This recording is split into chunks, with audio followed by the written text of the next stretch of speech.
не се пуши. Тук се пие. Окей, няма проблем.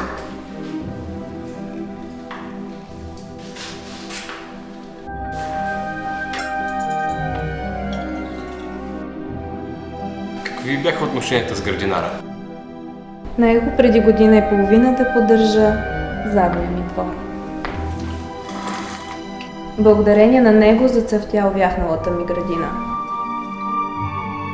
Докато един ден не окъпа смъркуча котката ми, тя се стресна и го захапа. Не след дълго той разви бяс и умря. А сега къде е котката?